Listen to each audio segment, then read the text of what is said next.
नमस्कार, सुप्रभात। आप लोग का फाइनल एग्जाम में स्वागत है भाई। चलो भाई फटाफट जुड़ जाइए और क्लास को शुरू करेंगे अपने। चलो भाई फटाफट फास्ट भाई। तो भाई यहाँ पे हम देखने वाले हैं मोस्ट इंपॉर्टेंट जो आपके 25 क्वेश्चन पहले चलती थी सीरीज, अब उसी को जो है 20 क्वेश्चन में अब जो है मेन आपके एग्जाम को दृष्टि में रखते हुए जो है इंपॉर्टेंट 20 क्वेश्चन को जो है यहाँ पे शामिल किया गया है। बाकी सभी इंपॉर्टेंट क्वेश्चन है, लेकिन जो है इसमें जो है एक्सपेक्टेड क्वेश्चन जो है संभावना व्यक्त की जा रही है कि यहाँ से प्रश्न आ सकते हैं।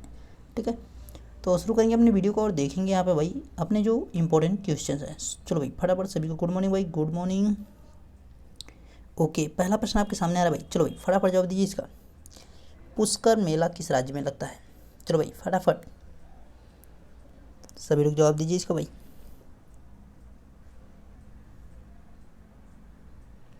तो भैया इसका राइट आंसर क्या है?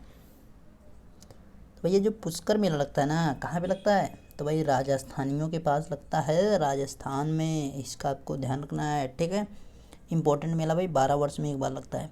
अगला प्रश्न आपके सामने है, निम्न में से बिस्मिल्लाह खां किस वाद्य यंत्र से संबंधित है? चलो भाई वाद्य यंत्र जो है उसको भी आप लोग देख लीजिएगा। ठीक है, जो भी इंपॉर्टेंट टॉपिक से आपको एक्स्ट्रा चीज़ें नहीं पढ़नी भाई, मेन चीज़ें को ध्यान रखना है, आपको एक्स्ट्रा चीज़ें नहीं पढ़नी, फालतू की चीज़ें नहीं पढ़नी है। ठीक है, जहाँ से प्रश्न आते हैं वही चीज़ आपको मैक्सिमम पढ़नी है। तो भाई यहाँ पे देखिए बिस्मिल्लाह खान है, किस वाद्य यंत्र से संबंधित है? तो भाई यहाँ पे राइट आंसर की अगर बात करें भाई क्या बजाते हैं? शहनाई बजाते हैं। ठीक है, इसका आपको ध्यान रखना है, शहनाई बजाते हैं, इस चीज़ का ध्यान रखना है। अगला प्रश्न आपके सामने तीसरा प्रश्न भाई, विश्व स्वास्थ्य संगठन के द्वारा कोरोना वायरस को क्या नाम दिया गया? चलो भाई ये तो रोज़ सुन रहे हैं, ये तो गलत नहीं करना। चलो तो यहाँ पे देखेंगे इसका जो है राइट आंसर, तो भाई यहाँ पे क्या है, बी ऑप्शन इजी थी। कोविड-19 इसका नाम दिया गया विश्व स्वास्थ्य संगठन के द्वारा। ठीक है, अगला प्रश्न आपके सामने है भाई चौथा प्रश्न, निम्नलिखित में से चंबल नदी के किनारे स्थित शहर है? चलो भाई फटाफट बताइए।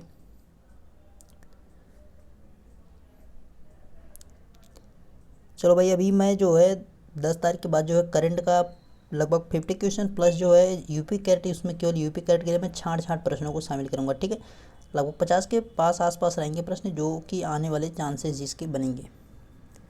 ठीक है, यूपी कैट के लिए ही केवल वो होंगे, मतलब और एग्जाम में भी आ सकते हैं, लेकिन जो है यूपी कैट में आने की संभावना वाली बात की जा रही है। तो भाई चंबल नदी के किनारे जो है कौन सा शहर बसा है? तो भाई कोटा है। ठीक है, कोटा जो है चंबल नदी के किनारे स्थित है, इस चीज़ का आपको ध्यान। अहमदाबाद साबरमती के किनारे हो गया, न्यू दिल्ली जो है यमुना हो गया, और बेंगलुरु की बात कीजिए भाई यहाँ पे भाई मूसी गुजरती है जो कि हैदराबाद है यहीं पे।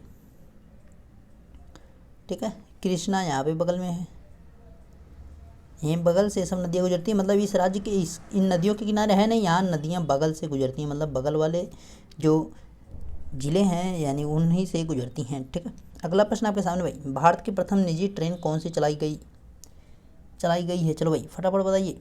भारत की प्रथम निजी ट्रेन का मतलब क्या है? प्राइवेट ट्रेन भाई। तो भैया प्राइवेट ट्रेन कौन चली है अभी? वीआईपी एकदम व्यवस्था। चलो भाई, तो भैया ये वीआईपी व्यवस्था वाली जो ट्रेन चलाई गई थी तो कौन सी थी भाई? लखनऊ से दिल्ली, लखनऊ टू दिल्ली। ठीक है, दिल्ली टू लखनऊ ये चलेगी। तो भैया लखनऊ से दिल्ली, दिल्ली से लखनऊ के लिए चलेगी कौन सी? तेजस एक्सप्रेस, इस चीज़ आपको ध्यान रखना है। अगला प्रश्न आपके सामने भाई छठा प्रश्न, इनमें से मरुस्थलीय मृदा में किस तत्व की अधिकता होती है? चलो भैया फटाफट जवाब दीजिए। एक आपको सॉइल साइंस का क्वेश्चन भी है, ये भी गलत नहीं होना चाहिए। तो भाई देखिए यहाँ पे जो मृदा में किस तत्व की कमी होती है, अच्छा अधिकता होती है, किस तत्व की अधिकता होती है? जो मरुस्थलीय मृदा होती है उसमें भाई जो है फास्फोरस बढ़ जाता है, इस चीज़ का ध्यान रखना। ठीक है, इसको जो है रेह टाइप भी हो जाती है मृदा, ऊसर हो जाता है वहाँ पे, कुछ जगह पे ऊसर भी हो जाता है। अगला प्रश्न है, इनमें से सर्वाधिक वन किस राज्य में है? चलो भैया फटाफट बताओ।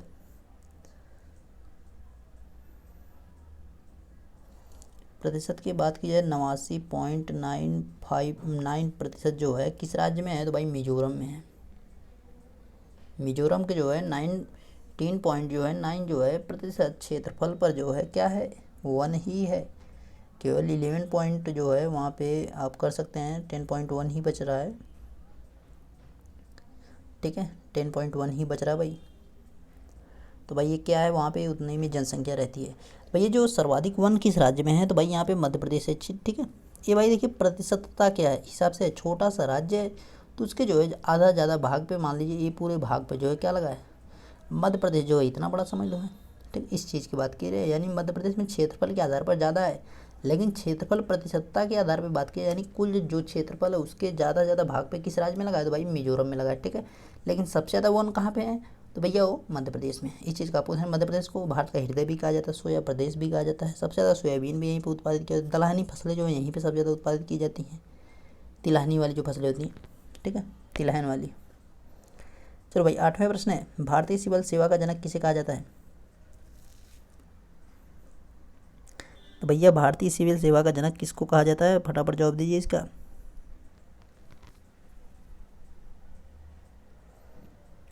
तो भाई इसके राइट आंसर की अगर बात कीजिएगा तो भाई क्या है, तो भाई देखिए यहाँ पे भारतीय सिविल सेवा का जो जनक है किसको कहा जाता है, भाई लॉर्ड कॉर्नवालिस को कहा जाता है। इस चीज़ का आपको ध्यान रखना है। ठीक है, बी ऑप्शन। अगला प्रश्न आपके सामने, भाई निम्न में से किसने गांधी जी को अर्धनंगा फकीर कहा था, हाफ नेक्ड फकीर किसने कहा था भाई, तो भैया गांधी जी जब गए दूसरे गोलमेज सम्मेलन में शामिल होने के लिए लखनऊ, जब वहाँ ब्रिटेन पहुँचे लंदन में, तो वहाँ पे जो है जब स्वागत उनका हुआ तो विंस्टन चर्चिल ने कहा भाई इसी आधे नंगे फ़कीर का इंतज़ार हो रहा था इतने बढ़िया से हैं, इसके लिए इतनी जनसंख्या भीड़ लगाई है, तो वहाँ पे इनका काफ़ी मजाक उड़ाया गया था। अगला प्रश्न आपके सामने है, निम्नलिखित में से सिंधु घाटी सभ्यता के किस शहर को चूड़ियों का शहर कहा गया, कांचों का शहर भी आपसे बोल सकता है, कांचों का शहर। इस चीज़ का आपको ध्यान रखना। मुर्दों का टीला, मुर्दों का टीला किसे कहा गया, तो भाई मोहनजोदड़ो को, मोहनजोदारो को, यानी मोहनजोदड़ो को। तो भाई जो कालीबंगा है उसको जो है कांचों का शहर या चूड़ियों का शहर कहा गया। इस चीज़ का आपको ध्यान रखना है। ठीक है, लोथल और सुतकांगीडोर जो है दो इसके भाई प्रमुख बंदरगाह थे, और यहाँ की फसल जो है जौ और गेहूँ थी, ये तो पता ही है आपको, जौ और गेहूँ जो है यहाँ की प्रमुख फसल थी। इस चीज़ का आपको हड़प्पा और मोहनजोदाड़ो जो है यहाँ के दो प्रमुख शहर थे, सबसे बड़ा जो है मोहनजोदाड़ो था। अगला प्रश्न आपके सामने, भाई पृथ्वी का आकार कैसा है, चलो भाई गोलाकार, अंडाकार, वृत्ताकार, जियोइड। तो भैया जो जियोग्राफी का वीडियो देखा होगा उसका जो है क्लियर है, जो जियोग्राफी का वीडियो देखा होगा उसका भाई क्लियर है, उसको कोई समस्या नहीं होने वाली है यहाँ पे। ठीक है, तो भाई जियोग्राफी का वीडियो जाके फटाफट देख लीजिए सभी लोग। तो भैया यहाँ पे देखिए पृथ्वी का आकार कैसा है, तो भाई जियोइड है। इस चीज़ का आपको ध्यान, जियोइड है, पृथ्व्याकार, पृथ्व्याकार है इसका आकार। इस चीज़ का आपको ध्यान रखना है। 12वां प्रश्न आपके सामने, भाई महावीर स्वामी को किस नदी के किनारे ज्ञान की प्राप्ति हुई थी, चलो भैया फटाफट इसका जवाब दीजिए। तो महावीर जी को जो है ज्ञान कहाँ मिला, तो भैया इसके राइट आंसर की बात की जाएगी, तो भाई राइट आंसर क्या है, तो भैया देखिए राइट आंसर जो है यहाँ पे रिजुपालिका नदी के किनारे इनको जो है ज्ञान मिल गया। ठीक है, जम्बिक गांव में, जम्बिक नामक ग्राम में जो है इनको ज्ञान की प्राप्ति हुई थी। कौन सी नदी की, तो रिजुपालिका नदी के। निरंजना नदी के किनारे किसको ज्ञान मिला, भाई महात्मा बुद्ध को, यानी गौतम बुद्ध जो थे, महात्मा बुद्ध जिनको कहा गया गौतम बुद्ध जो थे, उनको जो है निरंजना नदी के किनारे ज्ञान की प्राप्ति हुई थी। इस चीज़ का भी आपको ध्यान रखना। ठीक है, जिसको जो है बोध गया कहा गया। अगला प्रश्न आपके सामने, भाई फिरोज शाह तुगलक का मकबरा कहाँ स्थित है, चलो भैया फटाफट बता दो। तो फिरोज शाह तुगलक का मकबरा, तो भाई सिराज ए हिंद का नाम सुना है, सिराज ए हिंद। तो भैया सिराज ए हिंद जो है, भारत का सिराज ए हिंद किसे कहा जाता है, तो भाई जौनपुर को कहा जाता है। इस चीज़ का आपको ध्यान रखना है, यानी जौनपुर में जो है फिरोज शाह तुगलक का मकबरा स्थित है। ठीक है, फिरोज शाह तुगलक ने जो इसको अपने बड़े भाई जौना खां के नाम पे बसाया था, जौना खां के नाम से इसको बसाया था। अगला प्रश्न आपके सामने, भाई ईसाई धर्म का प्रचार करने सबसे पहले भारत कौन आया था, चलो भैया प्रचारक कौन आए थे कि भाई ईसाई धर्म को अपनाओ, तो भाई कौन आया था सबसे पहले,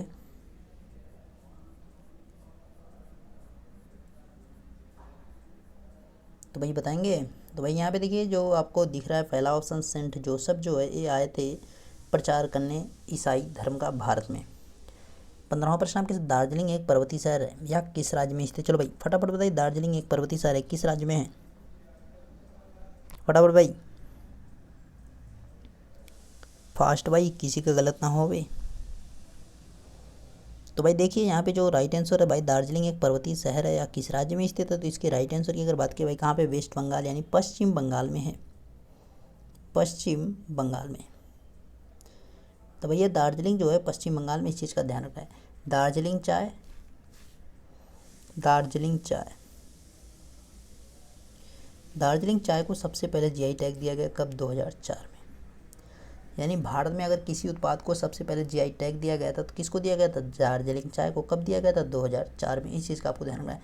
पश्चिम बंगाल की राजधानी कोलकाता। कोलकाता किस नदी के किनारे बसा है भाई? हुगली नदी के किनारे बसा है, हुगली नदी।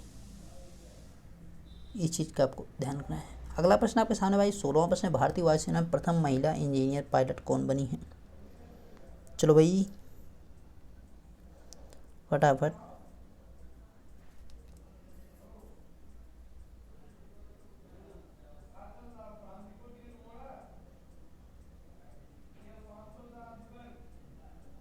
तो भैया जो है भारतीय वायुसेना में प्रथम महिला इंजीनियर पायलट कौन बनी थी भाई? इसके राइट आंसर की अगर बात करें भाई, यहाँ पे जो सही आंसर है वो कौन सा है? हीना जायसवाल है। इस चीज़ का आपको ध्यान, हीना जायसवाल ही थी राइट ऑप्शन, ठीक है। हीना जायसवाल जो है यहाँ पे राइट आंसर है। अगला प्रश्न आपके सामने 17वां प्रश्न है भाई, भारत का प्रथम परमाणु रिएक्टर कौन था? चलो भैया फटाफट बता दो तो। एकदम मस्त जवाब है इसका। तो भाई यहाँ पे जो देखा जाए तो भाई क्या है, तो भाई इसके जवाब की बात की जाए तो क्या है भाई? तो भैया रुस्तम है, ठीक है। सॉरी रुस्तम नहीं, अप्सरा है, अप्सरा है, ठीक है। अप्सरा है, मैंने टिक इसी पे किया था लेकिन नाम रुस्तम आ गया था। अप्सरा भाई है, ठीक है। अप्सरा, भारत का प्रथम परमाणु रिएक्टर कौन है? अप्सरा है। इस चीज़ का आपको ध्यान रखना है। अगला प्रश्न आपके सामने है, भारत के मध्य से कौन सी अंतर्राष्ट्रीय रेखा गुजरती है? भारत के मध्य से कौन सी अंतर्राष्ट्रीय रेखा गुजरती है? चलो भाई फटाफट,